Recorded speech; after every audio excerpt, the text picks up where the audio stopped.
like everything is new. I'm 15. My sister is a year older. We all live together in this tiny little city area that's filled with lots of neat shops and restaurants.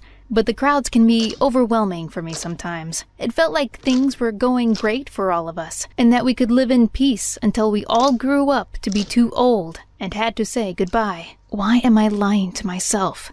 Why am I lying to you? It wasn't always like this before, you know. 3 years ago, my mother taught me what divorce was when she and my birth dad saw each other. They had been together for a really long time, but she reconsidered staying married with him when she stopped having money. Her credit cards were always maxed out. Her bank account had zeros. I saw it once. And all it led to were these really weird names that I had never heard about in my life. I found out that he had gambled everything away because he was tired of doing the same thing at work every single day. He was hoping that he could win millions upon millions. Those reasons, which I thought made sense, stopped making sense as time passed. We moved out of his house when we walked into the house one day and saw him holding hands and kissing another woman. Things just weren't the same after that. My mom and sister didn't really get along before. But it got worse over time. Some days she'd come home with drugs in hand, or would be drunk off of a can of alcohol she forgot to toss coming home. They'd argue. They'd scream. Sometimes I'd hear the crashes of furniture being thrown around the room. My sister would talk about how much she hated my mom like some sort of crazed chant, and my mother could only sit there and cry. I'd hide behind the stairs as this all went down. I could never sleep on nights like those. A year later, my mom started seeing this man named Lucas. They engaged really quickly, and he was pretty handsome.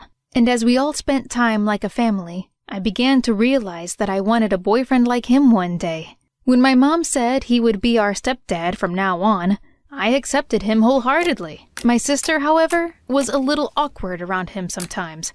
I didn't think too much about it, though. Our dinners were as normal as ever. We'd take turns cooking together. We'd wash the dishes. We'd spend time as a family. Well, we tried to. And we always went out to the parks and stuff together. They had so many cute moments together. I'd come right home after school and try not to bother them too much. One time I had come home from school and I saw them cuddling together while watching a movie. It was really cute. Okay, so she had her head on his shoulder and Lucas had his arm around her. But I consider that cuddling. That's cuddling to me.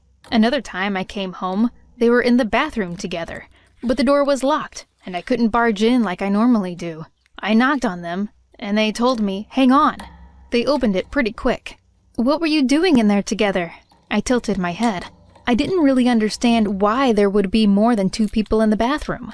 "Oh, I was just putting on makeup." My sister held up a tube of lipstick with a flustered expression on her face. "I was applying deodorant." Lucas shrugged and smirked. He didn't really seem that much different than how he normally was. "But if you were just getting deodorant, why would you lock the door?" I asked. "Why did it take you guys so long to open it?" They didn't answer me. They just smiled and told me to go set the table for dinner. My sister slowly slipped out of her alcoholic habits, but her mood never improved. She didn't fight that much with Mom, but she stopped talking to her as much as she used to. Maybe she hated her for leaving Dad? She never told me anything, and I was even more confused when I went into Mom's room one day for something and saw the 2 of them sleeping together. I called my mom about it. "Why is Ruby sleeping in the bed with Papa Lucas?" "Oh, she had a scary dream and crawled into bed with him during the night." She seemed so casual about it, like they did this so often. "Don't worry about it too much." I asked my sister about the dream the next day, but all she did was shout at me. "Shut up. You know I didn't have a bad dream."